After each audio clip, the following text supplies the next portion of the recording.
Mungu.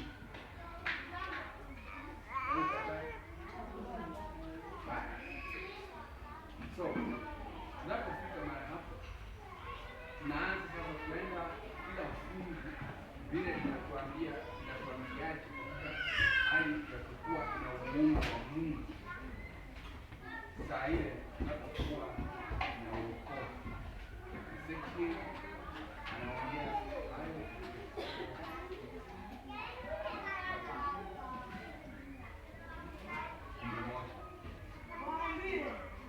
Kama mimi niishivyo, asema Bwana Mungu, sikufurahi kufa kwake mtu mwovu, bali adhairi mtu mwovu na kuiacha njia yake mbaya akaishi. Dhairini, mkaache njia zenu mbaya. Mbona mnataka kufa, enyi nyumba ya Israeli? Bwana apewe. Ya kwamba Mungu hafurahii kifo cha mwenye dhambi. Lakini swali linakuja ya kwamba kwa nini tunataka kufa? Shetani ashindi. Shetani atashindwa kama utakumbuka kifo cha Yesu Kristo pale msalabani. Alikufia akamfilia mimi ili tuweze kupokea wokovu. So, tunapokumbuka hayo ndio tunapata ya kwamba wokovu una maana kufa ndani ya Yesu. Alafu tuna hali ya kuishi tena baada ya kifo. Sura ya 30:6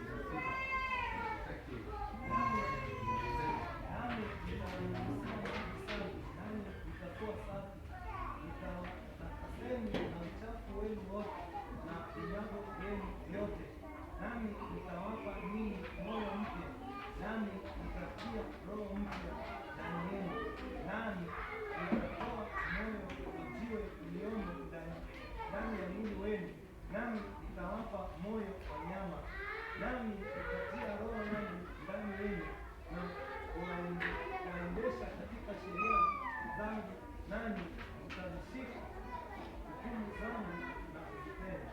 Bwana apewe. So tukishika hukumu zake na kutenda, atakuwa anatuambia roho mpya. Roho ya nyama si ya kiwe,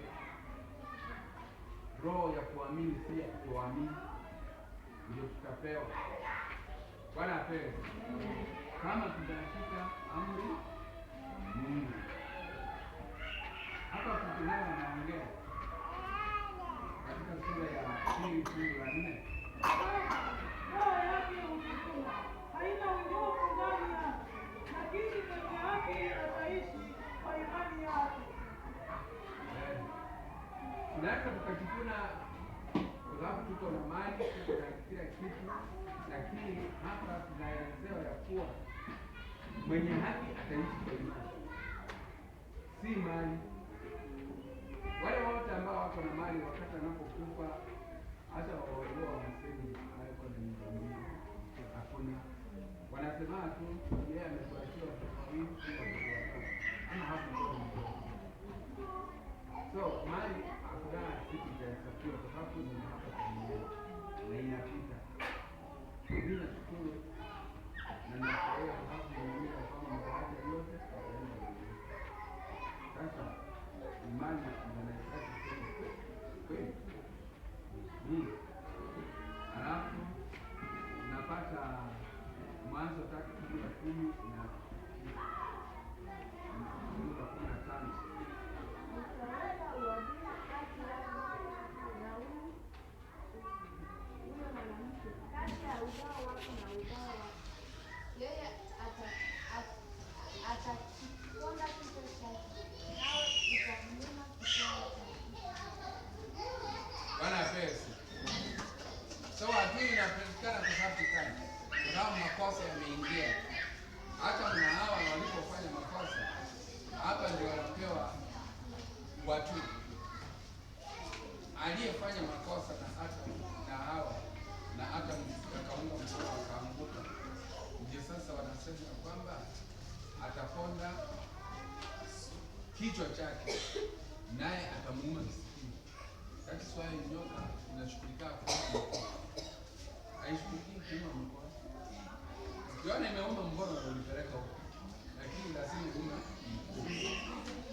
Shetani hashindi. Maana kuna watu uweko.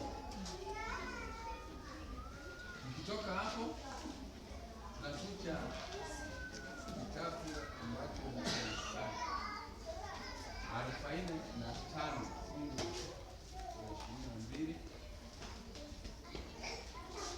Angalieni mimi, mkaokolewe enyi nchi zote za dunia, maana mimi ni Mungu, hapana mwingine. Bwana asifiwe.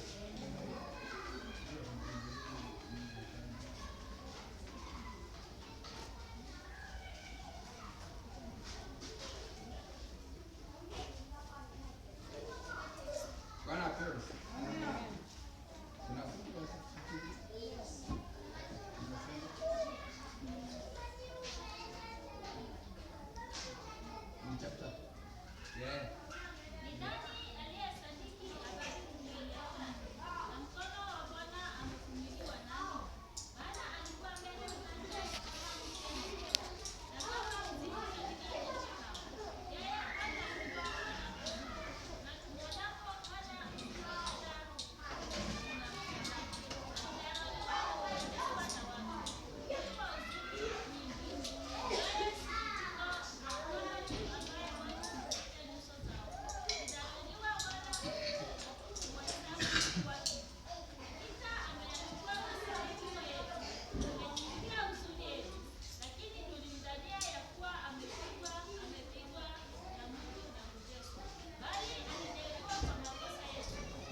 Haya mambo yote yalifanyika juu yake, yalifanyika kwa sababu ya mimi, lakini alipoyamaliza ya kwanza tulipona. Bwana pesa. So kama tulipona, kwa nini tena kurudi nyuma kutenda yale ambayo hayastahili? Lazima tusonge. Tuko na Yeremia 31 fungu la 30 mpaka 34. Angalia siku zinakuja, asema Bwana, nitakapofanya agano jipya na nyumba ya Israeli na nyumba ya Yuda, si kwa mfano wa agano lile nililofanya na baba zao, na katika siku ile nilipowashika mkono ili kuwatoa katika nchi ya Misri, ambalo agano langu hilo walilivunja, ingawa nalikuwa mume wao, asema Bwana. Bali agano hili ndilo nitakalofanya na nyumba ya Israeli baada ya siku zile, asema Bwana. Nitatia sheria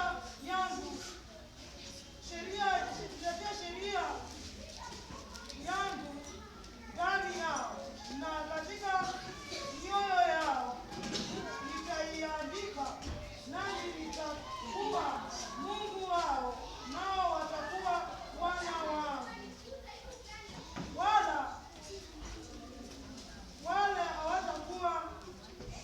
Wala hawatakufundisha kila mtu jirani yake na kila mtu ndugu yake, wakisema, jue Bwana, kwa maana watanijua wote, tangu mtu aliye mdogo miongoni mwao hata aliye mkubwa miongoni mwao, asema Bwana. Maana nitausamea uovu wao, wala dhambi yao sitaikumbuka tena. Bwana pesa. Dhambi ambazo tunazifanya tunapoungana, ndio tutaingia katika mji mtakatifu, maana ambapo Mungu hata kumbuka yale tulikuwa tunafanya.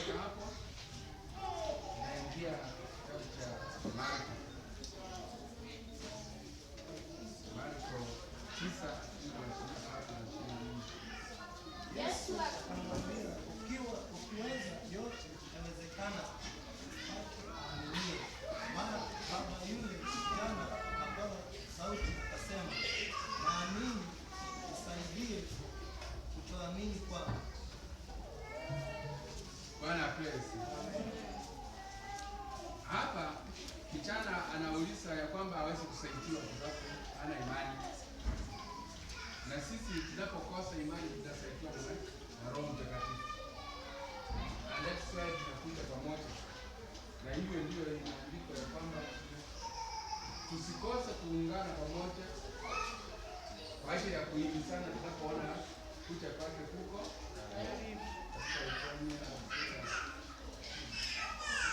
fungu la 25.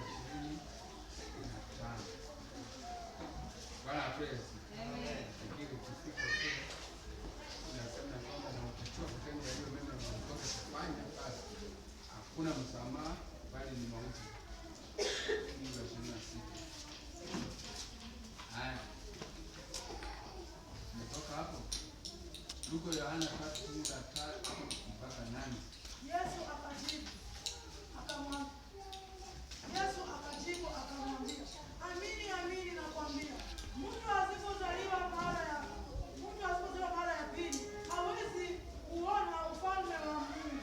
Nikodemo akamwambia, awezaje mtu kuzaliwa akiwa mzee?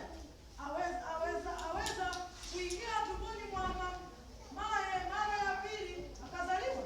Yesu akajibu, amini amini nakwambia, mtu asipozaliwa kwa maji na kwa Roho hawezi kuingia ufalme wa Mungu.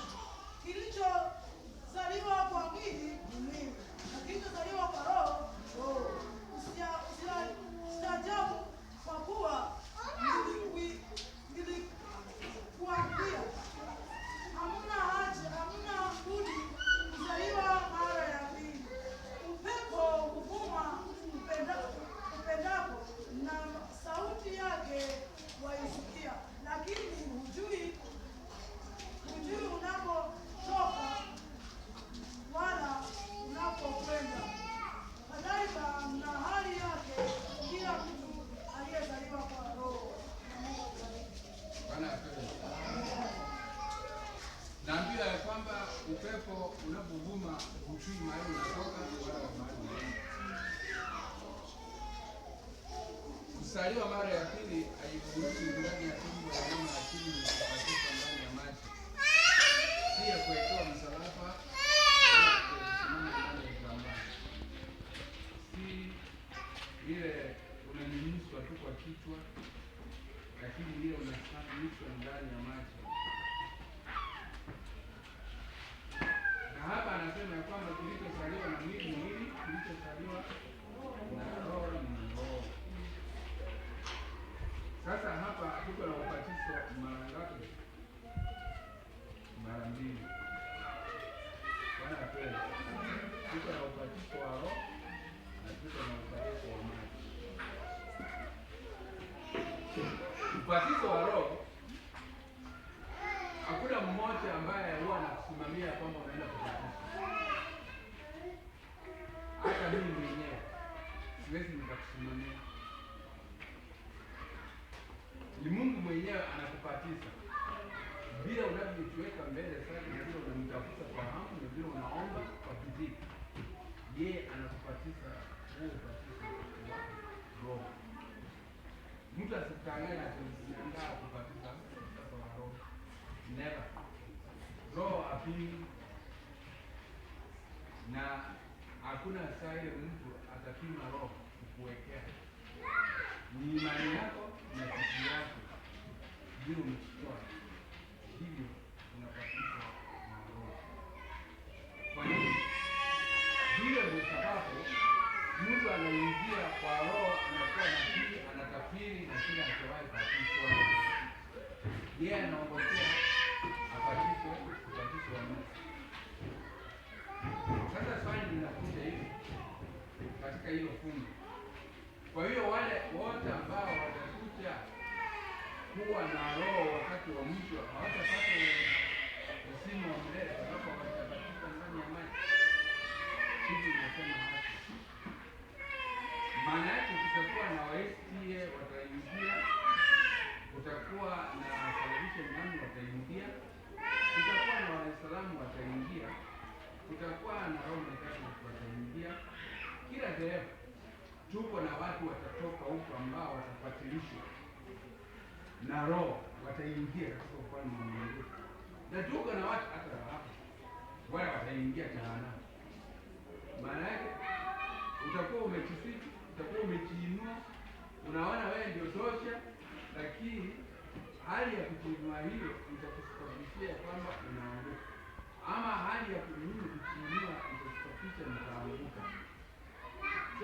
wa mbinguni si kama jari bahari. Wale wa mbinguni ni wale ambao watauteka na nguvu. That's why aliambia hao mchana ya kwamba tokea wakati wa Jona kufikia wakati wa Yohana Mbatizaji, watu walifanya vile wanataka, lakini kwa sasa hivi ili uweze kupata wokovu lazima utumie nguvu. Why? Kwa sababu tuko na mafundisho, watu wengi ambao wanafundisha, na hayo mafundisho wanakuelekeza na wanaingia mahali pa kupotea. Kwa example, leta mfano tena, leta mfano. Pastor anahubiri vizuri ama ni kasisi, Bwana apende. Amen. Lakini naletewa pastor ambaye anahubiri anavaa koti nyeusi kama hii, lakini shati anavaa ya pink na anaweka kale ka kitu ka white ya hapa, havai tai wala necktie, anaweka kale kakara kanaingizwanga huko ndani. Huyo ya kwamba anakohoa sana, anachua kuomba na anafanya mambo mazuri sana ya ajabu, lakini huyo mtu si ya kwamba anainamia Mungu, anainamia ibinafsi. Sasa wewe ukipatana na hiyo, atakuelekeza kufanya vitu kama hizo. Vitu kama nini? Anakuambia leta kitambaa tuombee, peleka mgonjwa atapona. Ama analeta kitambaa na wahusie. Analeta anointing, mnapaka ama mnanunua, mnaenda nazo kwa Mungu. Hizo vitu alikokuwa lewa those days vilikuwa wakati na vilifanyika hivyo ili watu waweze kuamini na waweze kutimiza kile ambacho Mungu anataka. Na hivyo ndivyo unapokuja kupata wanaohubiri hivyo, yeye anakuhubiria vizuri na kuonyesha Mungu hapo mbinguni, lakini anakuambia Mungu hana nguvu. Haya mafuta ndio yako Mungu. Na Mungu mwenyewe anasema kwamba mwenye kuchukua mafuta akipeleka kwa nyumba, akikipaka ama afanyie chochote kile hapo kwa nyumba, yeye hutengwa na familia yake. Hiyo imeandikwa katika Kutoka sura ya 30 mpaka 31. Imeandikwa, inaonya usijaribu kufanya vitu kama hizo. Inakuonya. Vitambaa ni Paulo ambaye alikuwa anatembea na Petro, Yohana wakipita. So unapata ya kwamba maleso ambayo walikuwa wakiweka hata watu wakikanyaka wakipita, hiyo vivuli vyao vilikuwa inastopisha mtu anapokea uponyaji bila kuombewa. And that is why hata ukiingia hapa na uwe na imani ya kwamba sasa napokea uponyaji, na unapokea uponyaji, si lazima ukuche upite kwa kivuli changu ndio upokee uponyaji. Hiyo kitu iliisha, ilipita. Saa hii ni imani yako ndio inakuokoa, si kivuli cha mtu. Sasa vile walikuwa wanasema Mungu ataingoreni.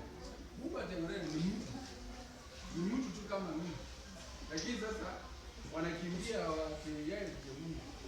But mwisho amekufa, wamemficha, wameshindwa kuficha, wametoa wamesika. Sasa don't believe somebody as God. Yeye anakuongoza kufikia Mungu, lakini yeye si Mungu. Bwana apewe. Yes, inasema kwamba tumeomba kwa mfano wa Mungu, but we are not God. Sisi tutakuongoza kufikia Mungu. Bwana apewe. So maana hapo ndio inaonyesha hivi. So kusaliwa kwa maji ni ubatizo.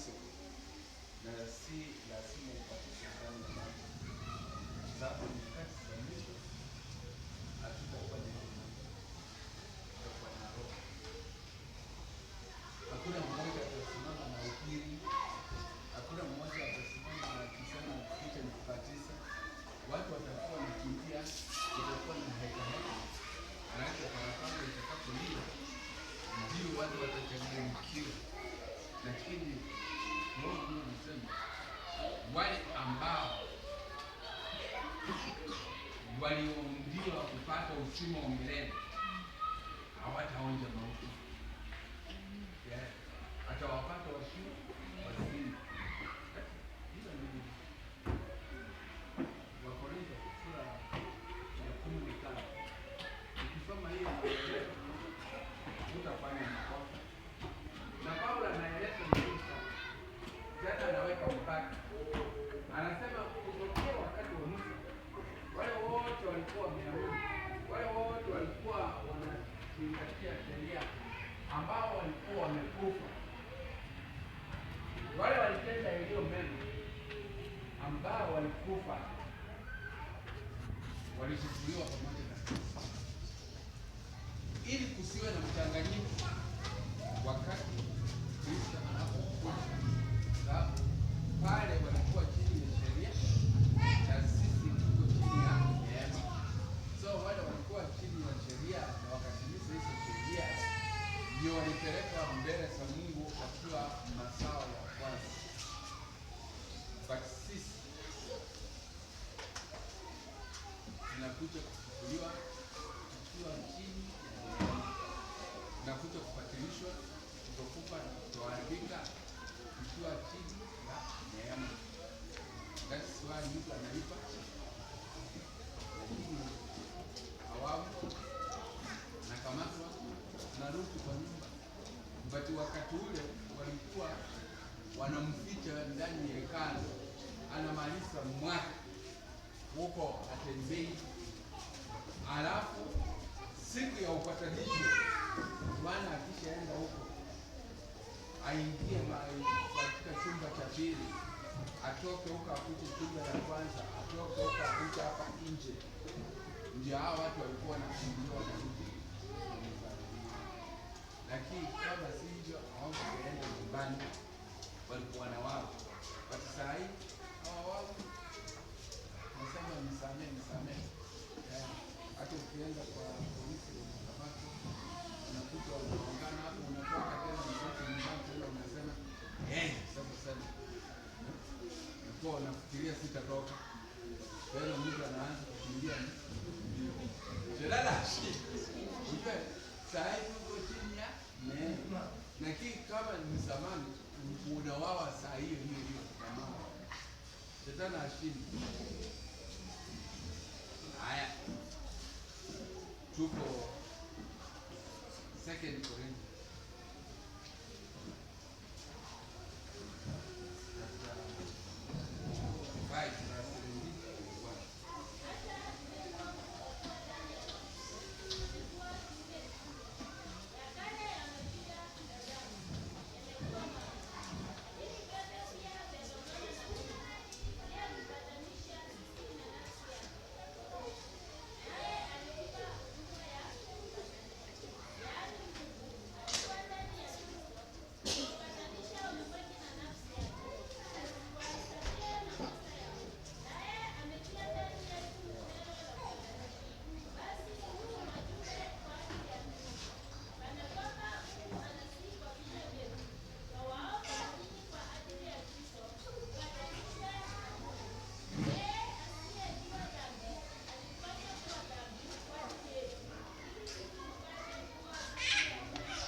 tunapata upatanisho kupitia kwa nani?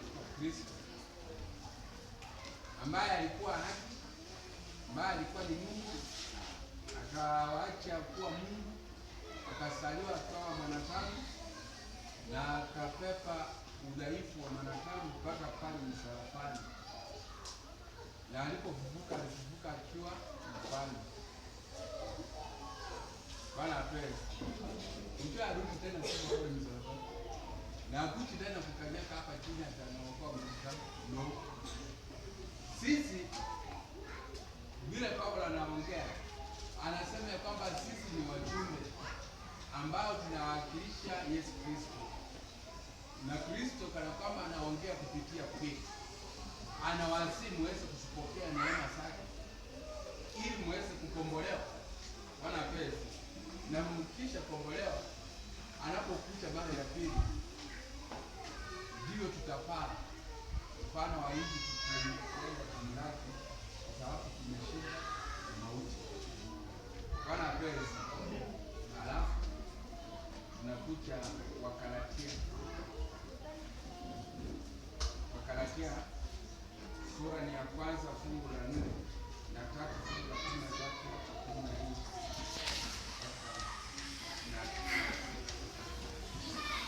Kristo alijitoa mwenyewe kwa ajili ya dhambi zetu, kufuatana na mapenzi ya Mungu wetu na Baba, ili apate kutuokoa katika ulimwengu huu mbaya wa sasa. Kati ya 10 na 13 na 14.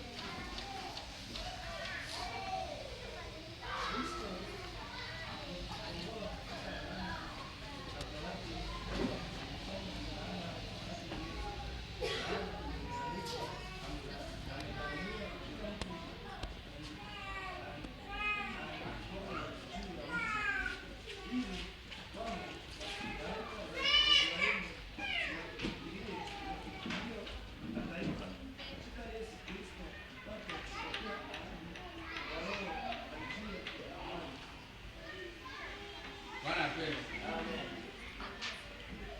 Kristo aliangikwa pale msalabani kwa niaba yetu. Msalaba ilikuwa inasimamia msalaba ya mateso. Watu ambao walikuwa wanaitwa hapo ni wezi ambao walifanya makosa mpaka akufe, wanaenda wanafika. So alichukua huo udhaifu wetu, makosa yetu, laana zote, akaandikwa pale msalabani. Alipoandikwa pale ili tuweze kuwepo. Lakini sura ya 4 fungu la 4 na kufika sasa, kuna kitu ambacho Paulo anasema alipowadia utimilifu wa wakati, Mungu alimtuma mwanawe ambaye alizaliwa na mwanamke, amezaliwa chini ya sheria, kusudi awakomboe hao waliokuwa chini ya sheria, ili sisi tupate kupokea hali ya kwanza, hali ya kuwa wana. Bwana apewe. Na kwa kuwa ninyi mmekuwa wana, Mungu alituma Roho na mwanawe mioyoni mwetu, aliaye Abba, yaani Baba. Kama hivyo, wewe si mtumwa tena, bali huu mwana, na kama huu mwana, basi mrithi wa Mungu. Bwana apewe. Kwa kwamba sisi ni wana wa Mungu ama wa Mungu. Kwa nini? Kwa sababu Yesu Kristo alitukomboa kutoka kwa utumwa na akatuweka tukawa huru. Sasa sisi si watumwa wa sheria, lakini tuko chini ya neema ya Mungu. So sisi ni warithi ambao tunaitwa wana. Bwana apewe. Warumi 3 fungu la 21 mpaka 26. Lakini sasa haki ya Mungu imedhihirika pasipo sheria, inashuhudiwa na Torati na manabii. Ni haki ya Mungu iliyo kwa njia ya imani katika Yesu Kristo, wote wamwaminiao, hata hamna tofauti. Kwa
Basi imani chanzo chake ni kusikia.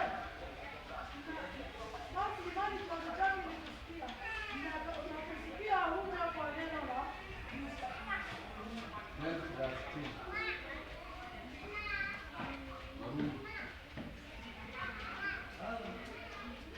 Usitofautishe namna ya dunia hii, bali ugeuze kufanya upya nia zenu, mpate kujua hakika mapenzi ya Mungu yaliyo mema, ya kupendeza na kukamilika. Bwana apewe. Sasa hapo tunapata ili uwe mkamilifu, lazima uwe mbali na mambo ya sheria, vile vitu ambavyo vinahusika na sheria. Usikue chini ya sheria, lakini uwe chini ya maneno ya Mungu. Waliposema kwamba usiipe, ustahili kwenda kuiba, kwa sababu ukiiba ndio uko chini ya sheria, lazima sheria utakabiliana nayo. Lakini usipoiba, wewe umekaa kwa chini ya neema. Kwa mfano, imekuwa si sote tunaweza kuwa watu ambao tunapokea uzima wa milele, kwa sababu Yesu Kristo ambaye alikuja ametupa upako wetu na akachukua udhaifu wetu akaongelea pale msalabani. Na Paulo anaongea hayo mambo akilinganisha na Waefeso sura ya 2 fungu la 4 hadi 10.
Roho humrukia Mungu. Katika sura ya 8 inasema Zaburi inasema ya kwamba roho waliokufa na ambao wako hai wako kwa mkono wa Mungu. Lakini sasa hapa anaongelea ya kwamba tunapokuwa ndani ya Yesu Kristo tuko katika anga ya roho, lakini ile nguvu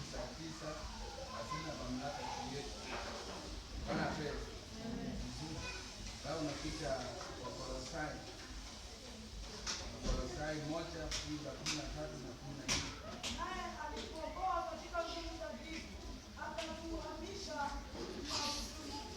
kutuingiza katika ufalme wa Mwana wa pendo lake, ambaye katika yeye tuna ukombozi, yaani msamaha wa dhambi. Amen. So tumepata msamaha wa dhambi baada ya kutukomboa. Tito 3:3-7. Maana hapo zamani sisi nasi tulikuwa hatuna akili, tulikuwa waasi, tumedanganywa, huku tukitumikia tamaa na anasa za namna nyingi, tukiishi katika uovu na uzinzi, tukichukiza na kuchukiana. Lakini Baba wetu Mwokozi wetu Mungu na upendo wake kwa wanadamu ulipofunuliwa alituokoa, si kwa sababu ya matendo yake tuliyoyatenda sisi, bali kwa rehema yake, kwa kuoshwa kwa kuzaliwa kwa pili na kupata uhuru mpya na Roho Mtakatifu, Bwana asifiwe. ambaye alitumwagia kwa wingi kwa njia ya Yesu Kristo Mwokozi wetu, ili tukihesabiwa haki kwa neema yake, tupate kufanya warithi wa uzima wa milele, kama ilivyo tumaini. Waebrania sura ya 8:7. Maana kama ile la kwanza lingalikuwa halina upungufu, nafasi isingalifukuzwa kwa lile la pili. Maana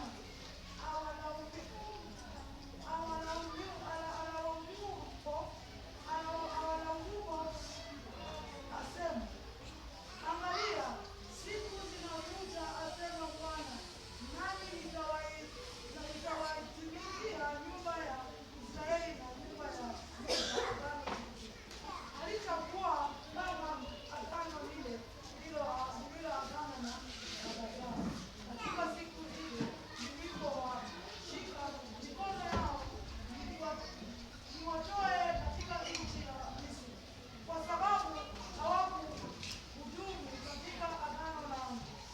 Mimi nami sikuwajali, asema Bwana. Maana hili ndilo agano nitakaloagana na nyumba ya Israeli baada ya siku zile, asema Bwana. Nitawapa sheria zangu katika nia zao na katika mioyo yao nitaziandika, nami nitakuwa Mungu wao, nao watakuwa watu wangu.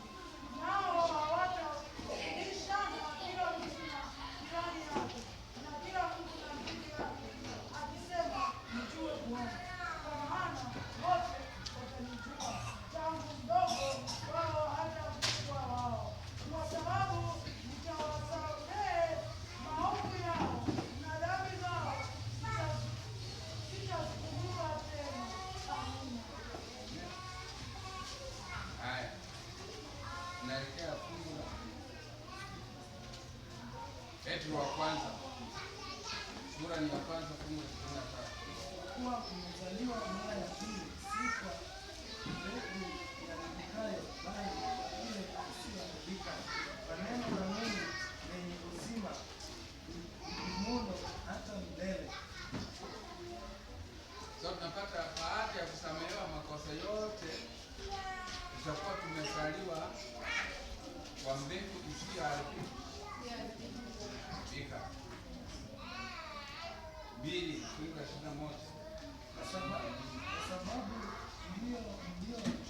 mlioitiwa, maana Kristo naye aliteswa kwa ajili yenu, akawaachia kielelezo katika nyayo zake. Yeye hakutenda dhambi wala hila, hakuonekana kinywani mwake.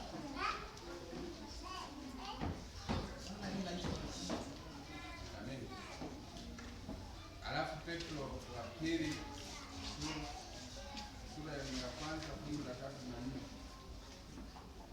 Kwa uwezo wake wa Mungu ametujalia mambo yote tunayohitaji ili kuishi maisha ya kumcha Mungu kwa kumjua yeye aliye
ni ya kwanza.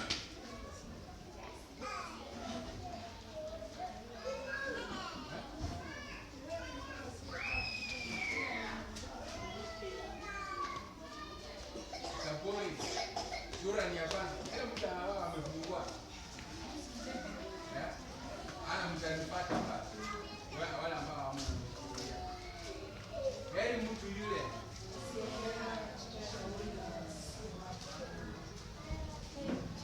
kuna wale ambao hawana kufikiria.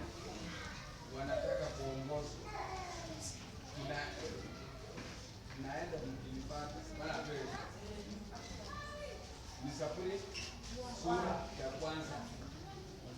Ndio ina machi na hii kitabu cha Petro wa pili sura ya kwanza fungu la 3-4. Inasema heri mtu yule asiyekwenda katika shauri la wakosaji wasio haki, wala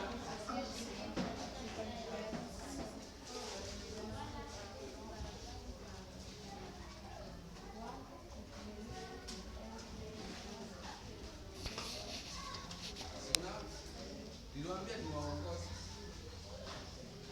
na mnataka mnijiongoze. Mnarutia hata mimi nyuma. Heri mtu yule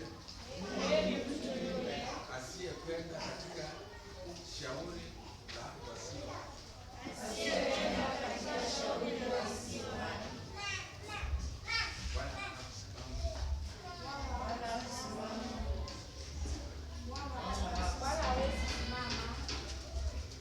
katika njia za wakosaji. Wala hakuweka darasani pa kuelimishana.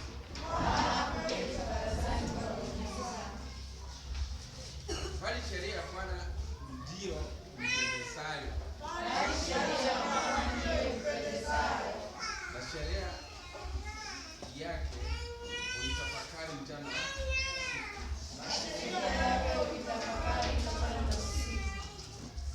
naye atakuwa kama mti uliopandwa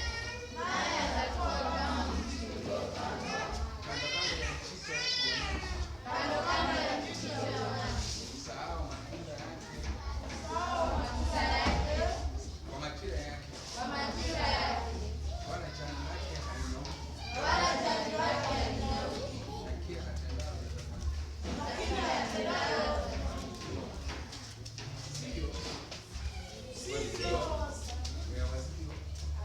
wasio haki.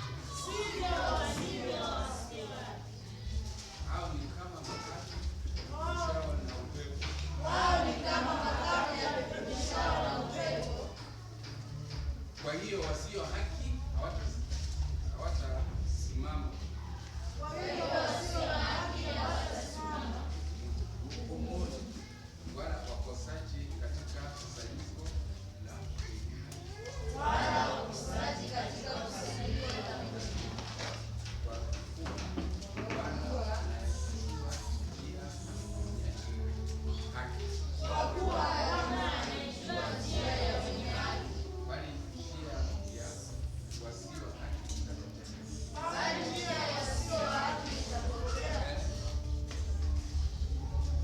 wenye haki ndio watasimama katika hukumu, lakini wakosaji hawatasimama kwenye hukumu.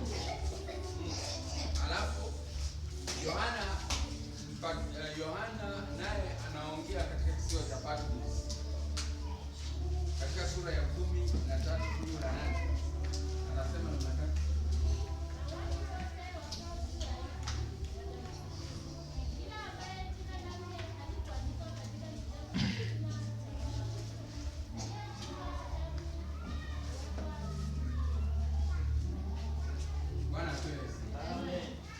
wale wote ambao wanaenda kuingia katika ufalme wa mbinguni ni wale wameandikwa majina yao katika kitabu cha uzima,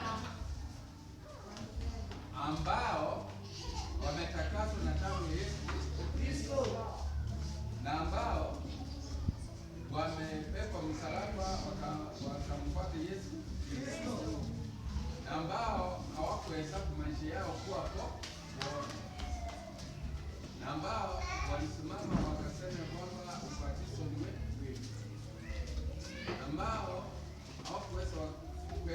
wanainamia miungu mingine.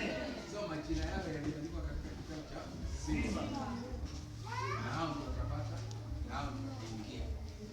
Sasa sijui wewe kama unaenda unainamia miungu, ndio sasa unakuja Ukristo, hapo jina lako halitapatikana. Bwana apewe.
Simama imara.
Nikualika wewe pamoja nasi mpaka saa ile tunapotamatisha.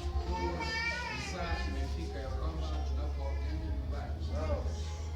Tuko na wale ambao wasiopenda timu, wasiopenda maombi, wasiotaka kusikia nyimbo. Tunaenda kukutana nao katika popote mahali tunakaa, katika nyumba zetu na Baba hawahitaji maombi, wanaposikia haya maombi wanainuka. Naleta hawa sawa ambao waume sawa kuwa wanakunywa pombe, wanafuta sigara, wanafuta bangi, wanafuta hiyo mihadarati, dawa za kulevya zinazosababisha ya kwamba hawawezi wakasikia neno, hawawezi wakaambatana na familia kwa ajili ya kusifu. Siku ya leo na iwe siku ya kwamba unaenda kuwabadilisha. Siku ya leo ya kwamba wanapoenda kuingia Roho Mtakatifu pale kutangulia, hawatakuwa na vita juu yao wala kuinua mateki yao wala ngumi ambazo wanarusha. Siku ya leo tunasinasa na kufunga. Naikemea hiyo roho. Kama Yesu Kristo ya kwamba haiondoa kwa roho Mtakatifu. Katika jina la Yesu kisa sina uwezo wa mlango kutawala. Bali watakapoingia kwenye amani. Roho kisa watainuka. Wanakosa amani ndani ya hizo roho zao. Nakemea hiyo roho. Napoachilia Roho Mtakatifu hapa kuiondoa. Katika jina la Yesu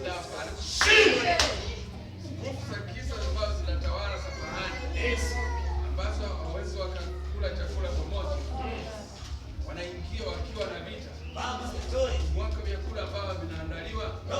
Hiyo roho haitakuwa na uwezo wa mamlaka. Wala wanapoingia wanachukua fedha ambazo wanafanyia kazi na kuwa hali ya matumishi yasiyostahili. Napoleta kilio ndani ya hizo ndoa na inaanza kwa sababu ya Yesu Kristo.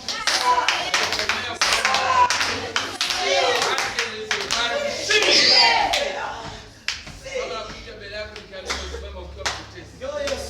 Vile wanavyotembelewa na wale ambao hawahitaji kufanya kazi, lakini wanainuka juu ya kazi ya mikono yao. Wanaposimama wanakuwa kinyume, hata wanaleta fedha ambazo zimepangiwa kwa ajili ya kufunga kazi ya mikono yao. Siku ya leo tunawanasa kupitia kwa damu ya Yesu Kristo. Roho Mtakatifu watambua achilia moto kuteketeza. Hiyo roho haina nguvu wala mamlaka, bali nawaondoa katika jina la Yesu. Wapare kushinda. Kama nakuja mbele yako nikiamini umesimama ukiwa unatazama kile ambacho kiko ndani yetu, kama hatuna fedha, landlord wanainuka, landladies wanainuka, caretakers wanainuka, hata wale ambao wanasafisha tu wanainuka. Na kwa ya kwamba hakuna amani kwa kukaa, hakuna amani kwa kutembea, hata kwa kukula inakuwa ni shida.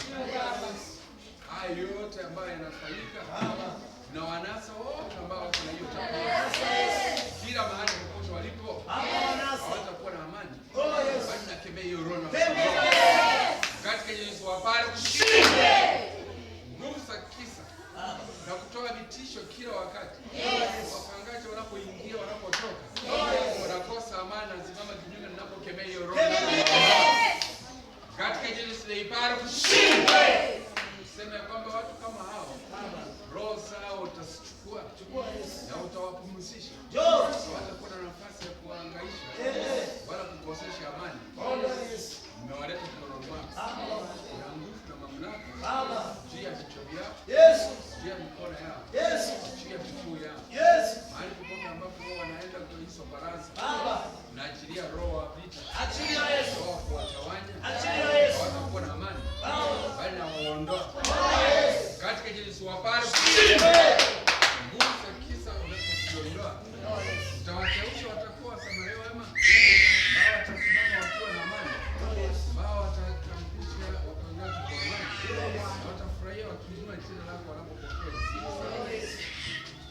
kuja mbele yako nikiamini umesimama ukiwa mtetezi kwa ajili ya kuteta na wale wote ambao wameachiliwa, kwamba hawawezi wakalipwa mshahara kwa wakati. Kazi yao ni kuhangaika. Wanaweka fedha, wanatengeneza faida, because wanakuja kulipa. Saa ile vita vinatokezea, saa ile wagonjwa hata wameaka, ndio wanakuja kutoa hizo fedha. Nakemea hiyo roho ya kuahirisha fedha kila wakati. Haina uwezo na mamlaka. Bali naikemea na kuiondoa katika jina la Yesu. Kisa ambazo zinatawala, kazi ambao wanaifanya na wanakosa kulipwa, wanaahirishwa, wanaongojea huko, wako na fedha mikononi, mifuko yao imejaa. Nakemea hiyo roho na kuiondoa katika jina la Yesu. Kama nakuja mbele yako nikiamini mtetezi, unateta na wale wote ambao walisimama wakasema ya kwamba hawahitaji watoto. Na sasa saa ile wamepokelewa, saa ile wametusiwa, saa ile wameona aibu, wao wanainuka juu ya wanawake wao. Nasema ya kwamba sasa wanataka watoto na wanawapewa siku za kupokea watoto, kana kwamba wao wenyewe ndio wanatia watoto. Nakemea hiyo roho, ile uwezo na mamlaka, vile wanavyosimama wakiharibu hizo ndoa, ndivyo watasipokea wakiwa na amani. Watasiharibu, bali watatii sauti walitamka na wakatimiza. Nasi tunasimama kwa ajili ya kukemea hiyo roho ambayo ya kuharibu ndoa, unaiondoa katika jina la Yesu. Baba, tunafungulisha baraka ya watoto wanapopokea, watashukuru wasema na stahili. Maana hawa watoto ndio wapatanisho juu ya waume na wake. Waliposema kwamba hawahitaji, Shetani alicheza maskani juu ya utasa, naye ameleta kilio katikati yao. Namuondoa siku ya leo, hana nafasi ya kufunga wala kuinuka mbele yao katika jina la Yesu. Wapara kushindwe. Kama nakuja mbele yako nikiamini umesimama ukiwa mtetezi juu ya safari ambazo walikula kiapo kwamba hawataenda kukutana na wasasi, hawatawatembelea wala hawatapeana msaada, na kuunganisha waweze kusafiri na kuonana na wasasi wao na msaada ambao wanahitaji waweze kupewa. Nakemea hiyo roho ya kisa ya kutawanya familia katika jina la Yesu. Na waunganisha kupitia kwa damu ya Yesu Kristo na kupitia kwa Roho Mtakatifu, watakuwa na amani. Waliinua kila lango kusema sasa hivi na waleta mama, nikiamini umewapokea jinsi walivyo. Kila mmoja hapa na kusudi juu ya maisha yake.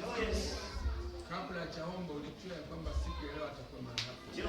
Mtangulie, ampe kipaji cha kuwa ushindi. Kila anaporejea atakuwa na ushindi kwamba umekipata. Nimpitie katika jina la Yesu Kristo.